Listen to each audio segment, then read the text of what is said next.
Assembly ఎన్నికలకు ముందు తిరుపతి జిల్లా బి కొత్తపేట శివారులో బెంగళూరు రోడ్డు బీరంగి గ్రామ పరిధిలోని సర్వే నెంబర్ 58లో 477 ప్లాట్లతో ఒక లేఅవుట్ వేశారు. సర్వే పనులు పూర్తి చేసి ఎఫ్ఎంబి స్కెచ్ సిద్ధం చేశారు. గత ప్రభుత్వంలో పట్టాలిచ్చే సమయంలో పనిచేసిన ఎంఆర్ఓ కొంతమంది వైసీపీ నేతలు 20,000 నుంచి 30,000 వరకు పేదల నుంచి వసూలు చేసి జగనన్న ఇంటి పట్టాలు ఇచ్చేశారు. అంతే, ఆ తర్వాత పట్టించుకునే నాథుడే లేడు. ఆ లేఅవుట్ను చదును చేయలేదు, రోడ్లు ఫ్లాట్లు వేసి హద్దురాలు కూడా పాటించలేదు.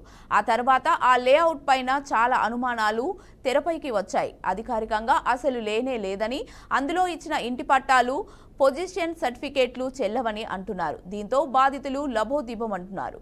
తాము డబ్బులు ఇచ్చిన దళారులు రెవెన్యూ అధికారులను నిలదీస్తున్నారు. ఇప్పుడున్న కూటమి ప్రభుత్వంలో ఇంటి పట్టాల కోసం దరఖాస్తు చేసుకునే ప్రయత్నం చేశారు. ఆధార్ నెంబర్ నమోదు చేస్తే ముందే పట్టాలు ఇచ్చినట్టు చూపిస్తుందని బాధితులు వాపోతున్నారు.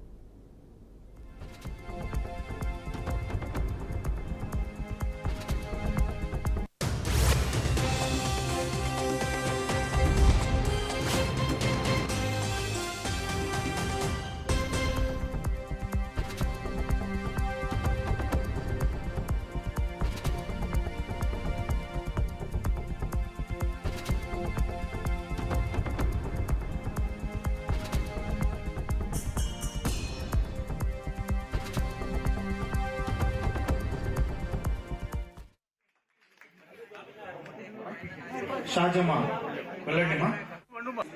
సుమిత్ర ఎవరు రావాల్సిందిగా చూస్తున్నా.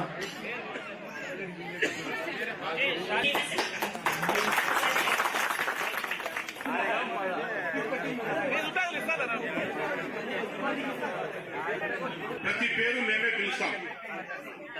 మీరంతా అర్ధగంట గమ్ము కూర్చొని ఉంటే మీ అందరి పట్టాలు మీ వద్ద చేరుస్తామ్మా. ఎవరికి ఇవ్వలేదు. లాస్ట్ మూమెంట్ లో ఇంకా నామకే వాస్తు అనేటప్పుడు ఇంక ఎలక్షన్స్ ఉన్నాయి, అందరికి ఇవ్వాలనేటటువంటి ఒక నెపంతో మాకు ఆ మూమెంట్ లో ఇచ్చినారు, కానీ ప్లేసెస్ అయితే ఎక్కడా చూపించలేదు. మేము ఇప్పుడు ఎవరిని అడగాలో కూడా మాకు అర్థం కావడం లేదు. అసలు మాకు ఏమీ లేనటువంటి వాళ్ళం. ఇప్పుడు లాస్ట్ మూమెంట్ లో ఇచ్చినటువంటి వాళ్ళు అయితే చాలా వరకు ఎటువంటి ఆశ్రయం లేనటువంటి వాళ్ళు, ఎటువంటి ఆదరణ, ఎటువంటి ఇది లేనటువంటి వాళ్ళు చెప్పాలంటే. నేనే కాదు, నా వెనక ఎంతో మంది ఉన్నారు, అందరూ కూడా ఇలాంటి వాళ్ళే. సార్, నా పేరు కే లలితమ్మ, బి కొత్తకోట నుంచి మాట్లాడుతున్నాము. ఎన్నో ఏళ్ల నుంచి ఇక్కడే కాపురం ఉంటున్నటువంటి మేము ఎన్నోసార్లు ఎన్నో రకాలుగా ఇంటి స్థలాల కొరకు అప్లై చేస్తాం. జగనన్న ఇంటి పట్టాలు అసలు పనికి వస్తాయో, చిత్తు కాగితాల్లా మిగిలిపోతాయో తెలియని పరిస్థితి నెలకొంది. రెవెన్యూ అధికారుల వద్దకు బాధితులు వెళ్లి ప్రశ్నిస్తే ఈ పట్టాల గురించి తమకు తెలియదంటున్నారు. ఇవి ఇచ్చినప్పుడు తాము లేమని, ఇచ్చిన వాళ్లనే వెళ్లి అడగండి అని సమాధానమిస్తున్నారు. అప్పుడు పట్టాలు ఇచ్చిన ఎంఆర్ఓ రఫీక్ అహ్మద్ రిటైర్ అయ్యారు. ఇతర అధికారుల బదిలీపై వెళ్లిపోయారు. కొత్తకోట, నా పేరు శశికళ.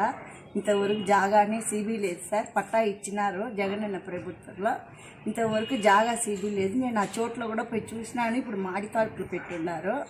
ఇంతవరకు మాకు జాగా అనేది తీసేయాలి. ఇప్పుడు మాకు వయసు అవుతా ఉంది. ఇంతవరకు మేము బాడిగింట్లోనే ఉన్నాము.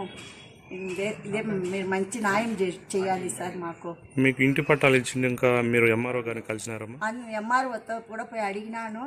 ముందు ఉన్న ఎంఆర్లంతా మారిపోయినారు. ఇప్పుడు మళ్ళా వచ్చి అడుగుతా ఉన్నారు. దానికి ఇప్పుడు ఏం చేయలేము అనేసినారు వాళ్ళు. దీనికి ఎట్లా న్యాయం చేయాలి సార్ మీరు? మరి మాకు జగనన్న దీంట్లో మాకు పట్టా ఇచ్చినారు. ఇంతవరకు మాకు జాగా అనే సిబి లేదు. మేము ఎన్నో వాటికి తిరిగినాము. ఎంఆర్ వస్తే ఆర్దరా అందరంతా అడిగితే దీని ముందు ఇచ్చిన వాళ్ళు కూడా ఇక ఇదే అంశంపై పూర్తి సమాచారాన్ని మా ప్రతినిధి గోపి అందిస్తారు. గోపి, చెప్పండి.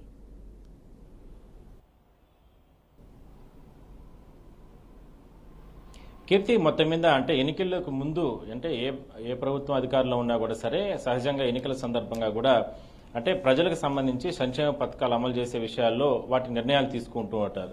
అయితే గతంలో అంటే ఈ ఎన్నికలకు ముందు, ఆ 3 నెలలకు ముందు అంటే ఎలక్షన్ కోడ్ రాకముందు అప్పుడున్న వైసీపీ ప్రభుత్వంలో చాలా మందికి పేదలకందరికీ కూడా ఇల్లు పట్టాలు ఇవ్వడం జరిగింది. అయితే తంబలపల్లిలో ఒక విచిత్రం ఏరా అంటే తంబలపల్లె బి కొత్తకోటలో అంటే బీరంగి గ్రామం పరిధిలో దాదాపుగా సర్వే నెంబర్ 58లో దాదాపుగా 477 ఇంటి పట్టాలు ఇవ్వడం జరిగింది. అదే కాకుండా దాని సరిహద్దుల్లోనే 59 సంబంధించినటువంటి సర్వే నెంబరు, మరో ప్రాంతంలో 1022 సర్వే నెంబర్లో అక్కడ ఉన్నటువంటి తహసీల్దార్ అధికారులు కావచ్చు వీళ్ళందరూ కూడా ఇంటి పట్టాలు ఇవ్వడం జరిగింది. అయితే ఆ వైసీపీలో ఉన్నటువంటి అప్పుడు ప్రభుత్వ పెద్దల కారణంగా అంటే అత్యుత్సాహం ప్రదర్శించి పేదలకందరికీ కూడా అప్పుడు ఇంటి పట్టాలు పంపిణీ చేశారు. కానీ ఈనాటికి కూడా అంటే భూమి లేకుండా భూమి ఎక్కడా కూడా చూపించకుండా హడావిడిగా ఎన్నికల కోడ్ వచ్చేస్తుందంటూ కూడా ఆయా ప్రాంతాల్లో పెద్ద ఎత్తున ఇంటి పట్టాలు ఇవ్వడం జరిగింది. ఆ పేదలకు ఎక్కడా కూడా ఇప్పటి వరకు కూడా భూములు చూపించలేదు. అంటే వాళ్ళకి సంబంధించినటువంటి ఇల్లు అంటే ఎక్కడ కట్టుకోవాలనేటువంటి పరిస్థితి ఎక్కడ కూడా చూపించలేని పరిస్థితి. అయితే అప్పట్లో ఇచ్చిన పట్టాలు ఇప్పుడు చెల్లుబాటు కావంటూ కూడా ఇప్పుడున్నటువంటి తహసీల్దార్ కావచ్చు లేదంటే వీఆర్ఓలు వీళ్ళందరూ కూడా వాళ్ళను అంటే తహసీల్దార్ కార్యాలయాలకు కావచ్చు అంటే ప్రభుత్వ కార్యాలయాలకు ప్రతిరోజు కూడా తిప్పుకుంటున్నారు. అయితే సహజంగా అంటే ఎవరైనా సరే అంటే అది ఎన్నికల ముందు ఇచ్చినా లేదంటే దాని తర్వాత ఇచ్చినా ఎవరికి ఏ సందర్భంలో అంటే అర్హులైన అందరికీ కూడా ఇంటి పట్టాలు ఇస్తే అది ఏ సమయంలో సరే వాళ్ళకు అవి అంటే చెల్లుబాటు అవుతాయి. కానీ అధికారులు చాలా నిర్లక్ష్యపూరితంగా ఏదైతే చాలా మందికి దాదాపుగా 1000 మందికి పైగా కూడా ఇంటి పట్టాలు ఇవాళ చేతిలో పెట్టుకుని లబ్ధిదారులందరూ కూడా నరి రోడ్డు పైన అంటే నిరసన వ్యక్తం చేస్తున్నారు. అదే స్థాయిలోనే తహసీల్దార్ కార్యాలయాల చుట్టూ అదేవిధంగానే సబ్ కలెక్టర్ కార్యాలయాల చుట్టూ కూడా తిరుగుతున్నారు. అయితే పెద్ద స్థాయిలో ఈ రకంగా జరుగుతున్నప్పటికీ కూడా కొంతమంది బాధితులు బీఆర్కే న్యూస్ ను కూడా ఆశ్రయించడం జరిగింది. మాకు ఎట్టి పరిస్థితుల్లో న్యాయం జరగాలి, ఎందుకంటే గతంలో మేము మోసపోయాం అంటే అప్పుడు ఉన్నటువంటి ప్రజాప్రతినిధులు కావచ్చు లేదంటే కొంతమంది అధికారులు మమ్మల్ని మభ్యపెట్టి ఈ రకంగా మాకు ఈ రకమైనటువంటి అంటే అవి ఫేక్ సంబంధించినటువంటి ఇంటి పట్టాలు కాకపోయినప్పటికీ కూడా ఒరిజినాలిటీ అంటే అధికారులు ఇచ్చినటువంటి ఇంటి పట్టాలు అయినప్పటికీ కూడా ఆ పట్టాలకు సంబంధించినటువంటి భూమి ఎక్కడా కూడా ఇప్పటి వరకు కూడా చూపించుకోకపోవడమే ఇప్పుడు వాళ్ళ ఆందోళన కలిగించే అంశం. ఎందుకంటే ఇప్పుడు కూటమి ప్రభుత్వం అధికారంలోకి వచ్చింది. ఇప్పుడు వాళ్ళకి అంటే వెసులుబాటు ఉన్నప్పటికీ కూడా ఆల్రెడీ పట్టా వాళ్ళకి ఇచ్చేశారు కాబట్టి వాళ్ళకు మరోసారి పట్టా ఇచ్చే అవకాశం అయితే లేదు. కాబట్టి ఇట్లా 2 రకాలకు కూడా మేము ఇబ్బందులు పడుతున్నామంటూ కూడా అంటే కొత్తగా కూడా వాళ్ళు అప్లై చేసుకునే పరిస్థితి లేదు. మరి ఈ రకంగా ఇబ్బందులు పడుతున్నాం కాబట్టి ఎట్టి పరిస్థితుల్లో తమకు న్యాయం చేయాలనేది ప్రధానంగా బాధితులు బీఆర్కే న్యూస్ ని ఆశ్రయించడం జరిగింది. ఎట్టి పరిస్థితుల్లో ఈ విషయాన్ని అంటే మాకు న్యాయం చేసేంత వరకు కూడా దీనిపైన పోరాటం చేస్తామంటూ కూడా చెప్తున్నారు. అయితే ఇందులో చాలా మంది గతంలో అంటే వీఆర్ఓలు కావచ్చు అక్కడ ఉన్నటువంటి తహసీల్దార్ కావచ్చు, ఎందుకంటే ఇప్పుడు ఆ తహసీల్దారు రిటైర్డ్ అయిపోవడం జరిగింది. వీళ్ళందరూ కూడా కుమ్మక్కై పెద్ద ఎత్తున 20 నుంచి 30 వేలు ఒక ఇంటి పట్ట సంబంధించి పేదల నుంచి కూడా వసూలు చేసినట్లు కూడా పెద్ద ఎత్తున ఆరోపణలు వస్తున్నాయి. దీనిపైన కూడా విజిలెన్స్ విచారణ జరపాలనేది బాధితుల్లో డిమాండ్. ఎందుకంటే ఇవాళ కూటమి ప్రభుత్వ అధికారులకు వచ్చింది, ఇప్పుడు కూడా మాకు న్యాయం చేయకపోతే భవిష్యత్తులో దాదాపుగా 20 నుంచి 30 సంవత్సరాల పాటు కూడా ఎంతో పేదరికంతో మొగ్గుతున్నాం. అదే కాకుండా బాడుగిల్లో ఉంటున్నాం, చాలా రకాలుగా ఇబ్బందులు పడుతున్నాం. ఏదో వైసీపీ ప్రభుత్వంలో ఎన్నికల హడావిడిగా ఆ సందర్భంగా ఇంటి పట్టాలు ఇచ్చినప్పటికీ కూడా దానికి సంబంధించినటువంటి స్థలాలు ఇప్పటి వరకు కూడా ప్రభుత్వ అధికారులు చూపించుకోకపోవడం, అదే కాకుండా పెద్ద మొత్తంలో ఇందులో గోల్మాల్ జరిగాయనేది ప్రధానంగా వాళ్ళు ఆరోపణలు చేస్తున్నారు. దీనిపైన పూర్తి స్థాయిలో కలెక్టర్ అంటే అన్నమయ్య జిల్లా కలెక్టర్ దీనిపైన పూర్తి స్థాయిలో దృష్టి పెట్టి బాధితులందరికీ న్యాయం చేయాలనేదే బాధితుల చెప్తున్నటువంటి పరిస్థితి. Keerthi. Okay, right. Thank you Gopi.